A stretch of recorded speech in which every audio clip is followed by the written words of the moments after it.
오늘 우리에게 주시는 하나님의 말씀은 신약성경 요한계시록 2장 18절로 29절까지의 말씀이 되겠습니다.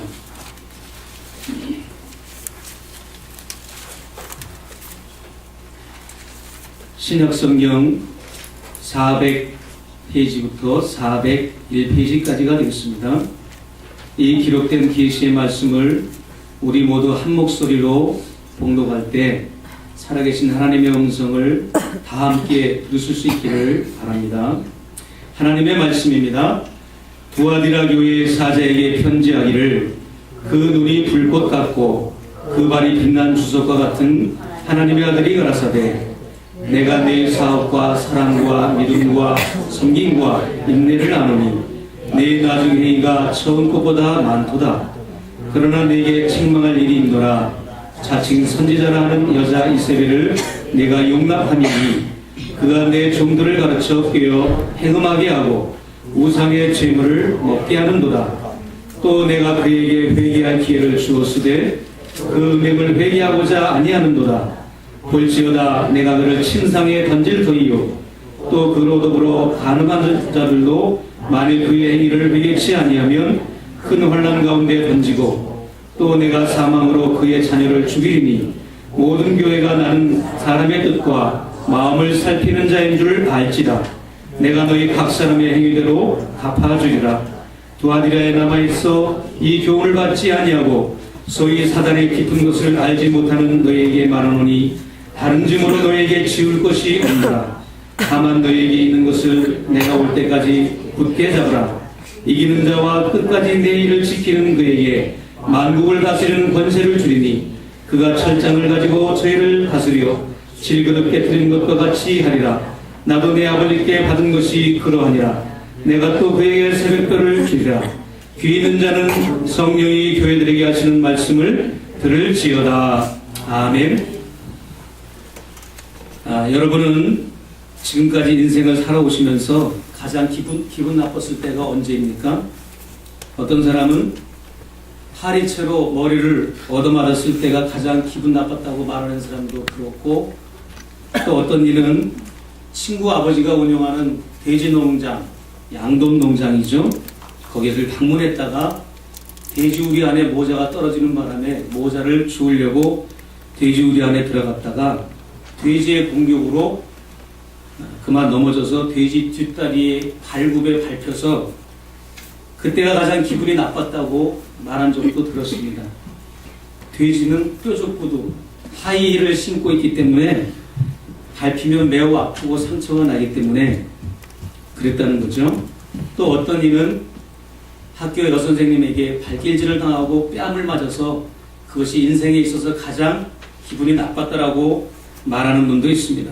저의 경우에는 인생을 살아오면서 언제 가장 기분이 나빴는가 하면 이단들이 포교 활동을 하려고 우리 집에 찾아와서 귀찮게 할 때가 가장 기분이 나빴습니다. 이 문제는 완료형이 아니라 앞으로도 계속 되어져야 될 것 같아요. 이단 중에는 여호와의 증인, 안상호 하나님의 교회, 신천지 이런 극단적인 이단들이나 혹은 종말론 이단들이 많이 찾아와서 기승을 부립니다. 저에게도 많은 이단들이 찾아왔는데 솔직하게 표현을 하자면 어느 정도 기분이 나쁜가 하면 기분이 더럽다고 하는 표현이 옳을 거예요. 그 정도로 이단들은 저를 기분 나쁘게 하고 마음을 상하게 합니다. 그들이 아무리 좋은 교리 서적을 주고 잡지를 주고 무료로 구독을 하게 해준다고 해도 그것을 전해주거나 우편물로 배달해줘도 저는 그것을 쳐다보지도 않고 바로 쓰레기통으로 집어 던집니다. 손으로 만지거나 펼치기조차 싫은 거죠. 그들과 대면하기조차 싫다고 하는 것이 제 솔직한 심정입니다. 교회 목회자나 지도자들이나 사역자들은 이런 극단적인 이단들의 잘못된 가르침을 경계하고 대적해야 되는데 오히려 거짓 교훈과 가르침에 넘어가서 소수의 무리를 제외하고는 교회 전체가 이단에게 넘어가서 하나님의 심판과 책망과 재앙을 받은 교회가 실제로 있었는데, 그 교회가 바로 지금부터 2000년 전에 소아시아 7교회 중 하나인 오늘 본문에 등장하는 두아디아 교회라고 하는 교회였습니다. 예수께서 두아디아 교회에 말씀하시는 것을 기록자인 요한이 편지로 서술해 가는 과정이 바로 오늘의 본문입니다. 특이한 것은 편지의 수신자는 당연히 두아디아 교회의 교인들과 지도자들입니다. 근데 주목할 것은 발신자이신 예수님의 그 특이하신 형상입니다. 왜 예수님이 특이하신 형상으로 나타나셔서 두아디아 교회 교인들에게 말씀하셨는지 그 이유가 기록이 되어 있습니다. 두아디아 교회를 향한 주님의 형상이 주는 의미를 살펴보겠습니다. 주님이 눈이 불꽃 같고 하는 모습으로 나타나셨습니다. 눈이 불꽃 같다고 하는 것은 예수님의 통찰력을 말하는 것이죠. 주님은 우리의 모든 것을 다 알고 계십니다. 우리의 마음과 뜻과 생각과 그 동기까지 다 파악하고 계시는 분이 바로 우리 예수님이시죠. 그리스도스도 아테네 성지순례를 가보면 그리스 정교라고 하는 커다란 예배당이 있습니다. 거기에 가면 천장이 오직 눈동자 하나만 그려져 있습니다. 저도 두 번째 성지순례 갔을 때 봤습니다. 어마어마하게 큰 그 예배당 천장에 눈동자 하나가 그려져 있다고 여러분 생각해 보십시오. 섬찟합니다. 무슨 말입니까? 하나님의 눈동자가 지금 이 예배당에 있는 사람들을 쳐다보고 계시고 내려다보고 계신다라고 하는 그러한 메시지를 주기 위해서 그 예배당을 건축할 때 화가가 그렇게 그린 것입니다. 그렇습니다. 사람 눈은 속여도 하나님의 눈은 속일 수가 없습니다. 두 눈이 불꽃 같고 라고 하는 표현은 오늘 본문의 23절의 표현과 연결이 되어 있습니다. 23절 중반절을 보면 모든 교회가 나는 사람의 뜻과 마음을 살피는 자인 줄 알지라 내가 너희 각 사람의 행위대로 갚아주리라 그랬습니다. 성경의 종류가 많습니다. 성경의 종류가 많은데 유진 피터슨이 쓴 그런 메시지 성경이라고 하는 것이 있는데 이 성경에는 이 구절이 재미있게 표현되어 있습니다. I X-ray every motive. 무서운 심판의 말씀을 재미있게 현대적인 용어로 표현을 하는 거죠. 모든 교회들이 겉모습만 가지고는 예수님에게 감동이나 영향을 미칠 수가 없습니다. 왜냐하면 마치 엑스레이나 레이저 광선이나 투시기 같이 예수님께서는 우리 교회와 저와 여러분 모든 각 사람 한 사람의 일거수일투족을 다 꿰뚫어 보시고 감찰하시고 통찰하시고 알고 계시는 분이기 때문에 그렇다는 거죠. 오늘 이 시간도 우리 주님이 불꽃 같은 눈으로 저와 여러분을 보고 계십니다. 겉으로 드러나는 모습이 아니라 그 동기가 무엇인지까지도 보시는 분이십니다. 주님의 불꽃 같은 눈은 우리의 은밀한 죄, 부끄러운 죄, 알고도 지은 죄, 의도적으로 지은 죄, 모르고 지은 죄, 모든 죄를 우리 하나님은 분별하실 수가 있는 분이십니다. 또 하나 무서운 말씀이 주님의 발이 빛난 주석과 같은 모습으로 나타나셨습니다. 이 말씀은 심판의 주님을 상징합니다. 영어 성경에는 Furnaces, Fire, Bronze라고 되어 있어요. 번쩍거리는 어떤 빛나는 청동판으로 중무장한 군인의 발을 연상케 합니다. 용광로와 화로에서 연단한 청동으로 제작된 무거운 털, 불같이 번쩍이는 발, 이러한 발로 교회 여기저기를 짓밟고 계시는 예수님을 여러분이 생각해 보십시오. 어떤 일이 일어나겠습니까? 모든 것이 부서지고 박살이 나고 마치 질그릇같이 부서지는 것입니다. 버가모 교회에서 칼을 가지고 심판하시는 형상으로 나타난 것은 비교가 안 됩니다. 이 오늘 두아디아 교회에 나타나신 주님의 형상은 청동발의 무거운 모습으로 그 발에 밟을 때 뼈가 으스러지고 모든 것이 파괴된다는 것이죠. 불같은 발로 진멸하시는 무서운 심판주로서의 주님을 보여주셨습니다. 그렇습니다.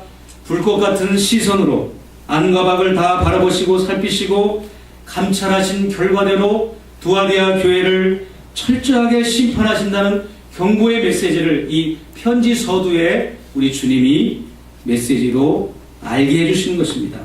주님의 이런 모습이 오늘날 저와 여러분에게 큰 도전이 됩니다. 아무리 신앙생활을 오래 해도 변화되지 않고, 또 아무리 신앙생활을 오래 해도 하나님 마음에 합당하게 살지 못하는 우리들의 모습, 그 이유는 바로 우리를 지켜보고 계시는 주님을 의식하지 않기 때문에 그런 것이죠. 코람데오, 하나님의 면전에서 사는 우리가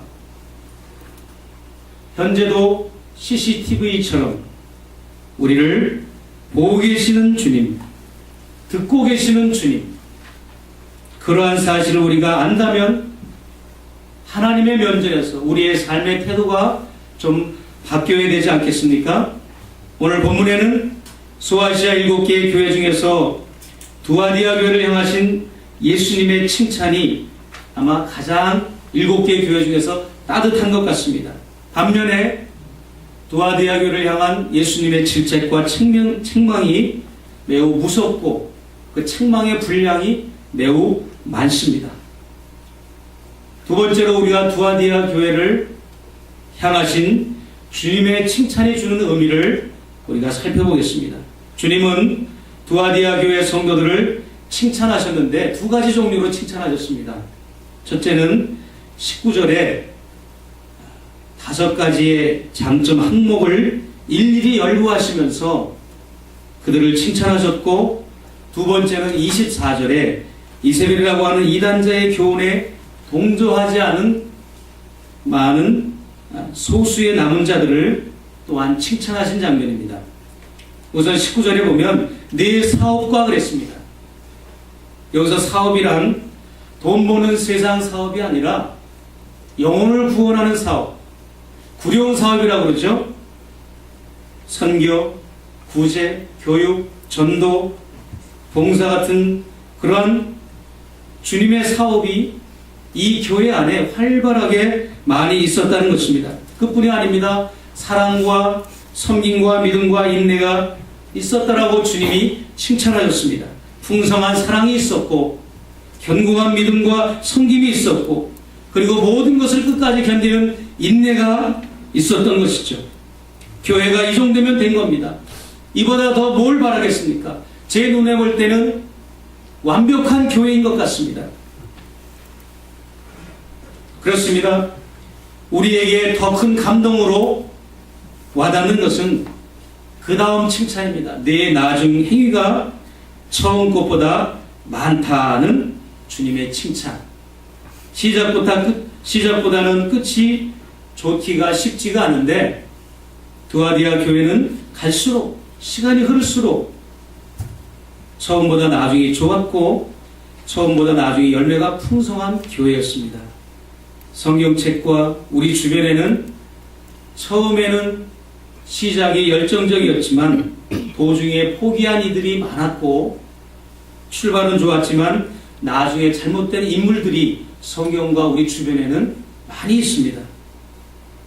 그러나 두아디아 교인들은 대부분이 환난과 궁핍과 곤란과 핍박이 몰아치는 환경에서도 우상 숭배와 미신이 성행하는 도시지역에 살면서도 주님만을 의지하고 주님만을 붙들고 신뢰했던 교회요, 또 교인들이었습니다.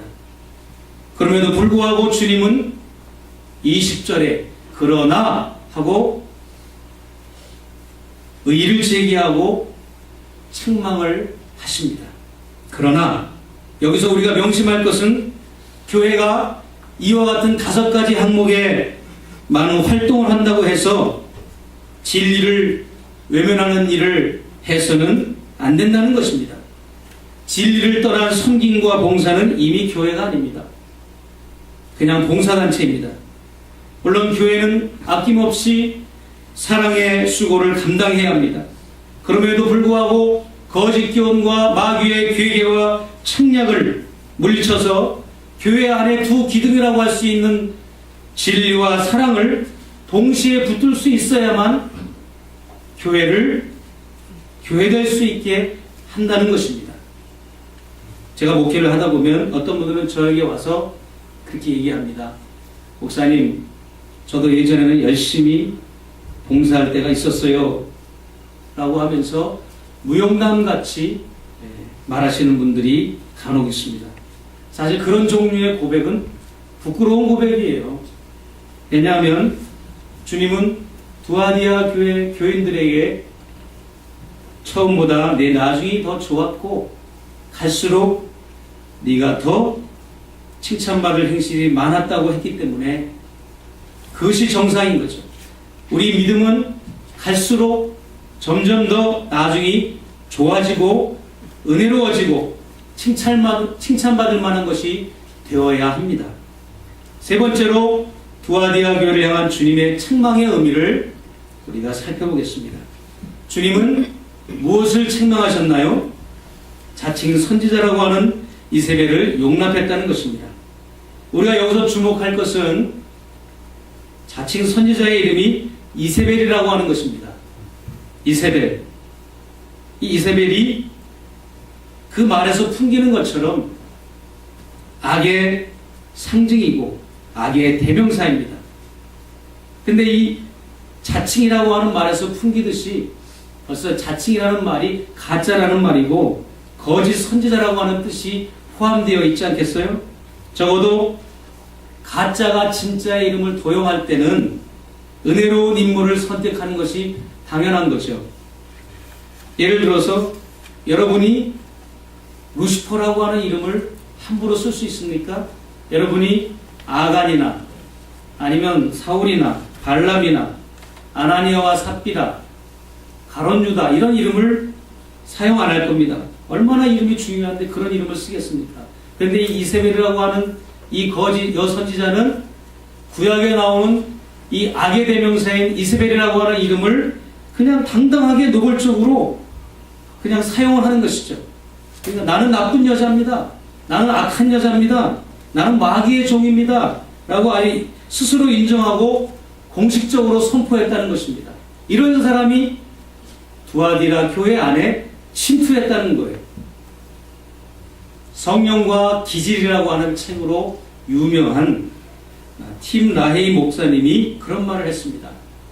저도 이 책을 읽고 깜짝 놀랐는데 샌프란시스코를 향해서 가는 비행기 안에서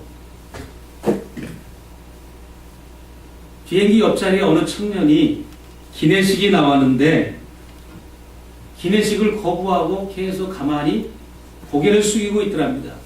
수염은 더부룩하게 난 청년이 밥이 나와도 밥을 안 먹고 계속 고개만 숙이고 있으니까 옆에 있던 목사님이 어디가 편찮으시냐고 이렇게 물어본 것입니다. 그랬더니 자기는 지금 금식 기도 중이라고 그래서 기내식을 안 먹는 것이라고 그렇게 대답을 하더랍니다. 그래서 그 청년이 기독교인인 줄 알고 이 목사님은 예수 그리스도를 영접한 것이나 여러 가지 간증 이야기를 시작하려고 예수의 얘기를 꺼냈는데 뜻밖에도 그 청년은 무슨 얘기를 했는가 하면 아닙니다. 나는 사탄 숭배자입니다. 미국 전역에 있는 목회자들과 크리스찬들의 그 가정과 자녀들과 결혼 생활을 파괴하기 위해서 사탄교회 지도자들이 매주 화요일을 금식 기도의 날로 선포하고 지금 기도하고 있습니다. 그래서 저도 지금 금식하고 있는 중입니다. 라고 설명을 하면서 덧붙여서 우리 가운데 몇 명은 지금 달라스에 있는 몇몇 목회자를 집중적으로 타락하게 기도하고 있습니다. 또한 우리 핵심 멤버들은 텍사스 지역에 있는 많은 교회와 목사들을 또 기독교인들을 타락하게 하기 위해서 우리는 조직적으로 기도하고 있습니다 라고 그런 말을 하더랍니다. 여러분 기가 막히지 않습니까? 그 기도 때문에 그랬는지 몰라도 이 청년이 기도한 기도의 대상은 하나님이 아닙니다. 사단이죠. 사단에게 자신들의 영혼을 맡기고 사단에게 향하여 기도를 드린 거죠. 그 기도의 결과가 응답돼서 그런지 몰라도 우연의 일치인지는 몰라도 1990년부터 1995년까지 5년 동안 텍사스에서는 하나님의 영광을 가리는 교회의 사건 사고들이 많이 발생했는데 그 중에 대표적인 것이 목사님들이 성적인 스캔들에 휘말려서 사임을 하고 교회가 혼란에 빠지고 또 많은 교회들이 어려움을 당하는 일들, 그런 일들이 실제로 발생했다고 합니다. 사랑하는 성도 여러분, 사탄을 믿는 사람들도 금식 기도를 하면서 저와 여러분이 지금 타락할 수 있게 해달라고 마귀에게 기도를 하고 있는 이때에 우리는 어떻게 살아야 하겠습니까? 깨어 기도해야 합니다. 저도 사탄교회를 샌프란시스코에서 졸업여행 갔을 때 봤습니다. 사탄 처치라고 안 돼 있고 센터라고 돼 있더라고요. 사탄 센터 오브 세이턴 이렇게 되어 있습니다. 20절 전반부에 보면 문제는 이 자칭 이세벨이라고 하는 이 여인이 교회 안에 들어와서 큰 실수와 번제와 사건을 저질렀는데 두아디아와 지도자들은 이 여인을 용서하고 받아줬다는 거예요. 우리가 용서해야 될 게 있습니다. 그러나 진리의 문제에 있어서만큼은 절대 타협이나 혹은 양보가 있을 수 없습니다. 그런 것을 용서하면 안 됩니다. 큰일 납니다. 이 이세벨이라고 하는 여인은 하나님의 종들과 사역자들을 유혹하고 끼어내서 잘못된 것을 교회 안에서 가르쳐서 결국은 두아디아 교회 교인들이 우상 제물을 먹게 하고 행음을 하게 하고 우상을 섬기게 했다는 것입니다. 이처럼 사단을 추종하는 세력들이나 사단에게 조종을 받는 이단들은 그 당시나 오늘날이나 얼마나 발악을 하고 있는지 아십니까? 구약의 이세벨이라고 하는 그 여인의 이름을 딴 이 두아디아 교회의 이 이세벨이라고 하는 거짓 여선지자는 드디어 24절에 보면 그 정체가 탄로가 납니다. 그 여인의 정체는 사단의 깊은 비밀을 수행하는 사단의 하수인이었고 사단의 앞잡이였습니다. 우리가 예수 믿는 사람들이 성령을 받을 때 성령은 하나님의 깊은 것이라도 통달하는 것처럼 반대로 이 이세벨이라고 하는 여인은 사단의 깊은 것이라도 통달하는 악령의 화신이었던 것이죠. 이런 사람을 교회 안에 들여놨다는 것입니다. 얼마나 교회가 영적인 분별력이 없었습니까? 주님은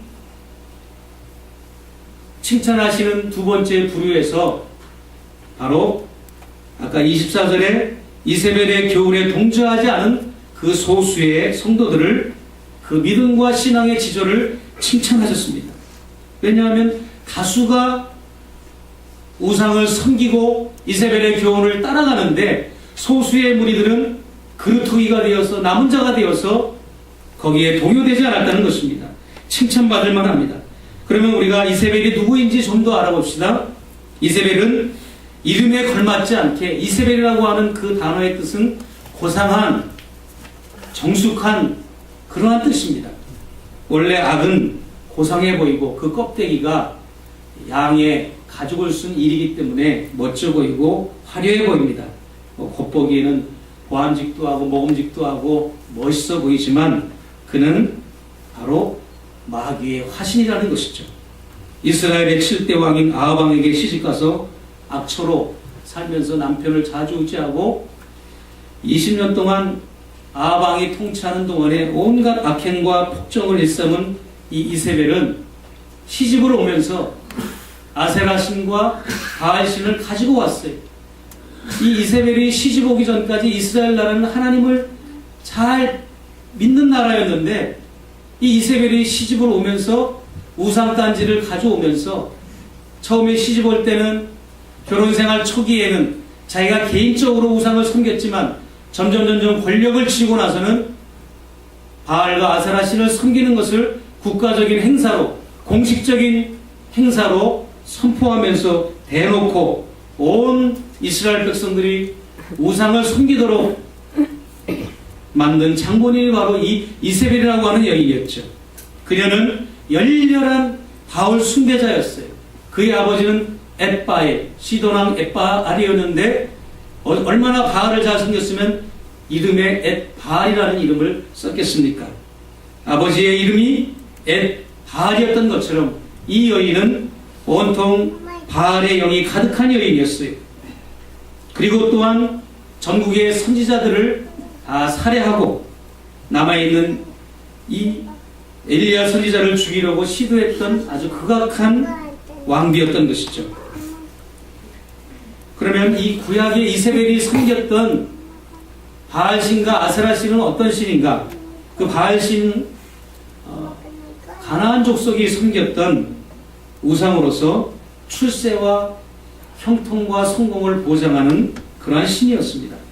다산과 풍요를 보장받기 위해서 신전에서 음행을 일삼았고 그래야만 자식을 낳을 수가 있고 동물들은 새끼들을 많이 낳을 수가 있고 농사도 잘 된다고 믿었기 때문에 그렇게 했던 겁니다.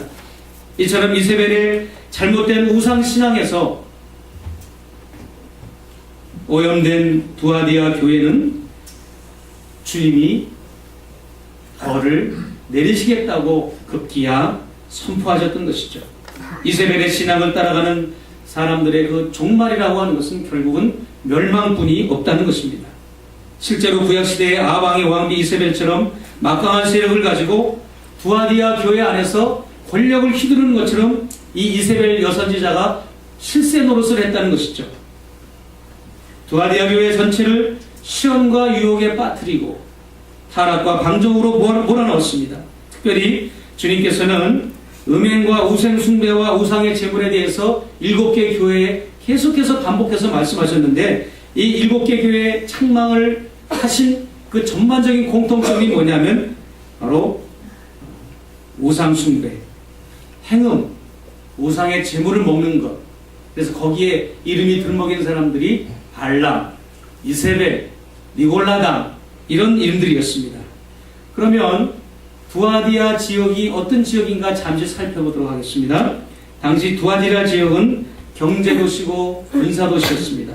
도덕적으로 매우 타락한 지역이었는데 양모, 세마포, 의류, 염료, 피혁 제품, 청동 제품의 산업이 발달한 도시였습니다. 가장 큰 특징은 뭐냐면 산업이 발달되었기 때문에 오늘날의 노동조합과 같은 길드라고 하는 조직이 생겨나게 되었어요. 한국에서 고등학교 다닌 분들은 다 세계사 시간에 배웠습니다. 이 길드 조직. 이 길드라고 하는 조직을 가입해야만 취직을 할 수가 있고 이 길드 조직에 가입해야만 금융거래를 할 수가 있었던 거죠. 그리고 이 길드라고 하는 조직은 그 도시에서 정치, 경제, 사회, 문화 모든 방면에 영향을 끼쳤을 뿐만 아니라 종교 분야까지도 영향을 끼쳤습니다. 이 노조에서 자체적으로 섬기는 수호신 트린나스라고 하는 신이 있었는데 이것을 정기적으로 섬겨야 되고 제사를 드려야 됐고 갯돈을 타거나 돈을 적금을 부어서 돈을 타는 날에는 그 돈을 이 트린나스 신에게 바쳐야 되고 또 그 제사 음식을 나눠 먹으면서 즐겼고 여인들을 불러서 음행을 일삼았는데 그 고용된 여 사제들은 당시 창기들이 그 바알 신전의 사제들이었던 것이죠. 그런 일들이 전혀 꺼리낌 없이 관행처럼 되었다는 것입니다. 두아디아 교회 교인들은 신앙을 지킬 것이냐 돈을 벌 것이냐 내가 길드 조합원이 되어서 사회의 구성원이 되고 정치적인 혜택을 입을 것이냐 내가 굶주릴 것이냐 이런 갈등에 그들은 바로 신앙을 택하지 않고 이세벨의 교훈을 따랐던 거죠. 그리스도인들이 아무런 점검 없이 그것을 받아들였고 그것이 잘못된 것이 아니며 그것은 오히려 잘하는 것이다라고 부추긴 사람이 바로 이세벨이었습니다. 오늘날 이단이 침투하는 방법은 어떤 줄 아십니까? 이세벨의 교훈을 받지 않은 자가 있다고 했는데, 한편으로는 이 외적인 음란 문제가 아닙니다. 교훈을 받지 않은 거예요. 이세벨의 교훈을 받지 않는 자 있다고 했어요. 그러니까 꼭 신전에 가서 제사를 드리고 우상의 제물을 먹고 음행을 하지 않았어도 이 교리적으로 많은 사람들을 현혹했다고 하는 것입니다. 교리적인 형태를 띤 그 교훈의 모습이 어떤 줄 아십니까? 오늘날도 교회 안에 침투하는 이단들이 참 그 방법이 특이합니다. 성경의 깊은 진리를 말해주는 교회가 있어요. 한번 저와 함께 가보지 않으시겠어요? 남다른 해석을 하는 성경 공부 모임이 있습니다. 한번 가보지 않으시겠어요? 일반 교회에서는 들어보지도 못한 놀라운 비밀의 말씀을 가르쳐주는 목사님이 있습니다. 한번 가봅시다. 당신 목사님은 전혀 죽었다 깨어나도 모르는 성경의 비밀을 풀어주는 신령한 목사님이 있습니다. 이런 식으로 성도들을 유혹합니다. 문제는 이런 유혹에 걸려드는 교인들이 오늘날에도 미국과 한국에 많이 있다는 것이, 섬기는 교회 목회자나 교육자들에게 만족하지 않고 설교가 흡족하지가 않은 거예요. 여기저기 호기심을 가지고 기웃기웃할 때 여러분들은 이단들의 덫에 걸리고 마는 것입니다. 신묘막측한 것을 가르쳐주겠다. 데리고 가서 보면, 제가 한번 가봤어요. 가봤는데 지옥의 몇 단계, 천사의 몇 단계, 또 에스겔서와 요한계시록을 펼쳐놓고 요상한 것들을 가르치는 것, 성경에 나타나지 않은 것, 희한한 것을 하여튼 가르칩니다. 성경이 뭐 다단계입니까? 단계별로 막 뭘 이렇게 가르칩니다. 따라가면 망합니다. 그렇기 때문에 성도들이 해달라고 하는 대로 다 하면 이 교회 목회자들은 성도들에게 금송아지를 만들어줄 수밖에 없어요. 여러분, 오직 우리는 진리만을 굳게 잡아야 됩니다. 할렐루야. 한국에서 제가 어느 결혼식장에 가봤는데, 결혼식이 끝나고 축도를 해야 되는데, 제가 결혼 주례한 것이 아니고 참석을 했는데, 축도하기 전에 마술쇼를 하더라고요. 어떤 멋있는 아가씨가 나와가지고 막 마술쇼를 하는데, 지팡이가 나타나고 비둘기가 나타나고 막 멋있는 노끈이 막 입에서 나오고 막 품에서 나오고 카드가 줄줄이 나오고 막 멋진 화려한 쇼를 합니다. 그런데 나중에는 돈을 막 뿌리는데 시퍼런 배춧잎이 10,000원짜리가 막 뿌려지는 거예요. 보니까 주워서 보니까 그 10,000원짜리에는 세종대왕이 그려져 있는 게 아니라 그 여자의, 마술사 여자의 사진이 어떻게 그냥 사진 합성 기술로 했는지 돈이 똑같은데 세종대왕 얼굴에 그 여자 얼굴만 심어 놓은 거예요. 여러분, 그것이 돈인 줄 알고 집었다가 나가는 사람은 그날부로 망하는 것입니다. 우리의 진리라고 하는 것이 그렇습니다. 아무리 우리가 교회 목사님의 설교가 화려하지 않고 사변적이고 논리적이지 않아도, 단순해 보이고 평범해 보여도 하나님의 약속의 말씀이라면, 하나님이 말씀하신 진리를 가지고 하나님 나라를 가르치는 말씀이라면, 그것을 인도하는 것이라면 여러분이 그 길을 따라와야 합니다. 할렐루야. 우리가 순수한 복음의 진리만을 붙잡아야 돼요. 여러분, 혹시 셀폰을 실수로 물에 빠뜨려 보신 분 계십니까? 실수로 셀폰이 물에 빠지면 어떻게 해야 됩니까? 전원 스위치를 켜야 됩니까? 꺼야 됩니까?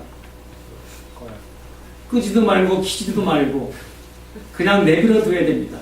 만약에 혹시나 해서 전원 스위치를 키거나 드라이기로 말리면 끝나는 겁니다.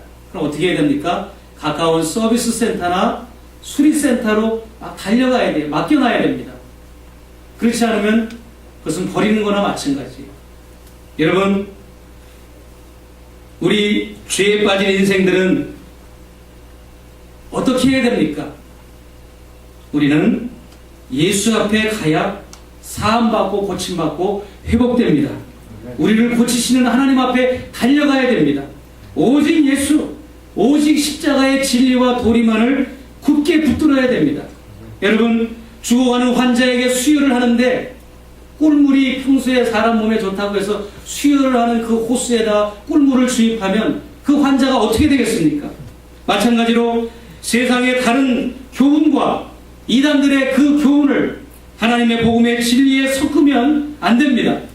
아무리 그럴듯해 보여도, 아무리 달콤해 보이는 교훈이라고 해도 그것이 하나님의 진리의 말씀과 섞여지는 순간 그 교회는 힘을 잃고 성도는 넘어지게 되는 것입니다.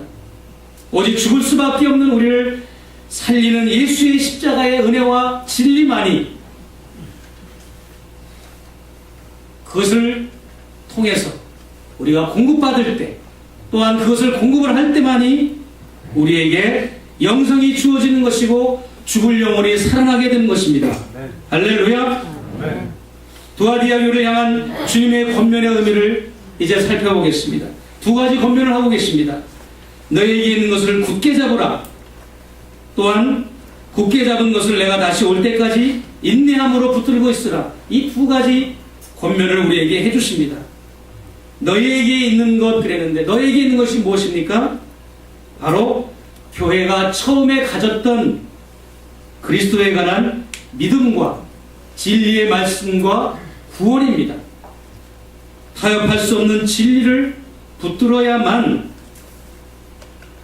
우리는 하나님 앞에 성도로서 살 수가 있다는 말씀. 잠시 쉽습니다. 그러나 오늘 주님의 권면을 보니까 내가 다시 오는 날까지 붙들라. 즉 이게 뭐예요? 예수 재림하는 날까지는 끝까지라는 거예요. 끝까지 포기하지 말고 인내하면서 붙들라는 겁니다. 이 권면을 여러분 다 들으시기를 축원합니다. 또한 다섯 번째로 주님이 두아디아 교회를 향한 상급의 약속의 의미를 한번 알아봅시다. 어떤 상급을 주시겠다고 약속을 하셨는가 하면 만국을 다스리는 권세를 주시겠다. 26절로 28절 보면 철장 권세를 주시겠다. 새벽별을 주시겠다라고 말씀하셨어요. 상급의 약속들은 하나같이 공통점이 있습니다. 만국을 다스리는 권세, 철장 권세, 새벽별, 이거는 인간에게 적용되는 말이 아닙니다. 누구를 상징합니까? 바로 예수님을 상징합니다. 다른 말로 무엇입니까? 이기는 자에게는 내가 너에게 나를 주겠다는 거예요. 나를 주겠다. 내가 내 자신을 너에게 선물로 주겠다. 내가 너와 영원토록 동행하겠다. 함께하겠다. 임마누엘 하겠다. 여러분, 그분과 영원토록 함께하는 것보다 더 큰 복이 어디 있습니까? 이세벨을 따르는 자들에게는 세 가지 재앙이 내렸지만 진리를 따르는 자는 이처럼 천국에서 기쁨과 생명과 축복을 받게 되는 것입니다. 마지막으로 이달의 겨울에 빠진 사람들의 해결책이 무엇입니까? 바로 그것은 회개하는 것입니다. 21절입니다. 회개할 기회를 주었다. 회개라고 하는 말은 우리에게 아직도 복음일 수밖에 없습니다. 왜 그런가 하면 그것은 여전히 아직도 우리가 회개할 기회가 남아있다는 말이고 주님께로 돌아갈 수 있는 은혜의 기회가 있기 때문입니다. 사랑하는 성도 여러분, 회개하고 망한 사람이 없습니다. 회개하는데 돈이 들어가지 않습니다. 하나님은 진심으로 회개하는데 받아주지 않은 사람이 한 사람도 없습니다. 그럼에도 불구하고 이세벨이라고 하는 이단과 그를 따르는 지도자들이 회개하기를 거부하였으며 그로 말미암아 22절과 23절에 언급된 세 가지 재앙을 그들이 당하게 된 것입니다.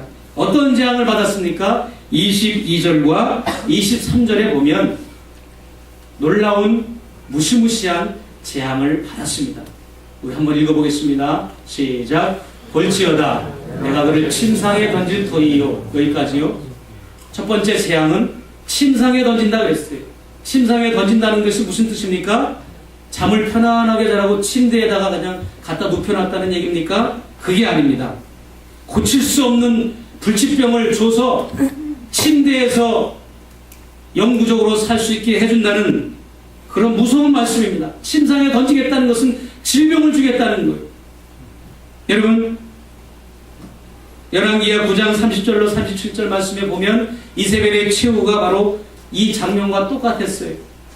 이세벨이 마지막 죽을 때 장면 여러분 아십니까? 건물 창가에서 사람들에 의해서 집어던져짐을 당해서 땅에 떨어져서 그 피가 말과 사람들에게 튀었다. 그리고 그의 시신은 두개골과 손발과 손목과 발목만 남고 모든 것이 개의 먹이가 되었다라고 이세벨의 최후를 열왕기하에는 기록하고 있습니다.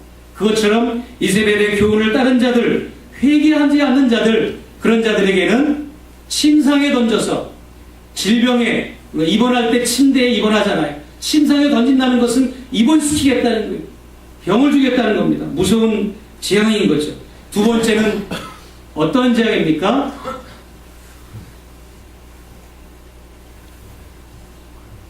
큰 환난 가운데 던지고 그랬습니다. 여러분, 작은 환난도 아니고 큰 환난을 그런 자에게 주겠다는 것입니다. 세 번째는 어떤 환난, 어떤 재앙을 주십니까? 세 번째 23절에 보면 그의 자녀를 죽이리니 했습니다. 사망으로 그의 자녀를 죽인다. 가장 무서운 저주 아닙니까? 여러분의 눈에 넣어도 아프지 않을 자녀들이 여러분이 보는 앞에서 죽었다고 생각해 보십시오. 회개하지 않는 자에게는 자녀들을 사망으로 죽여버리겠다고 하는 그러한 말씀을 우리 주님이 투아디아 교회 회개하지 않은 자에게 주셨습니다. 결론으로 말씀을 정리합니다. 사랑하는 성도 여러분, 오늘날에 이세벨이 주는 교훈이 무엇입니까? 세속주의, 인본주의, 자유주의, 포스트 모더니즘, 종교다원주의, 범신론, 신신학, 과정신학, 또한 뉴에이지 운동, 이런 모든 이 시대의 이세벨에 유혹한 그런 모습들입니다. 믿는 이나 믿지 않는 이나 성의 윤리가 똑같은 이 시대, 한두 번의 간단한 방법으로 클릭을 하면 폭력의 동영상과 음란한 동영상이 접속할 수 있는 이 시대에 우리가 살아가고 있습니다. 우리가 회복되어야 할 것은 거룩한 성도의 생활입니다. 사회를 오염시킨 혼탁한 음란 문화를 정화할 수 있는 영적인 청지기가 되지 못한다면 우리들은 존재할 이유가 없는 것입니다. 우리들의 존재 이유가 어디 있습니까? 우리 모두 소수의 남은 자가 되어서 주님의 상급을 받는 우리 모두가 되기를 주님의 이름으로 축원합니다. 나의 모든 행실을 찬양하며 우리 하나님께 간절히 기도합시다. 이 시대를 거스리는 믿음을 갖게 하여 주옵소서. 연어처럼 폭포와 바다와 강물과 세찬 물결을 헤치고 우리가 하나님의 진리를 향하여 갈 수 있는 내가 되게 해달라고, 그동안 나의 모든 행실을 주님 사하여 달라고 이 찬양을 부르면서 우리가 간절히 기도하겠습니다.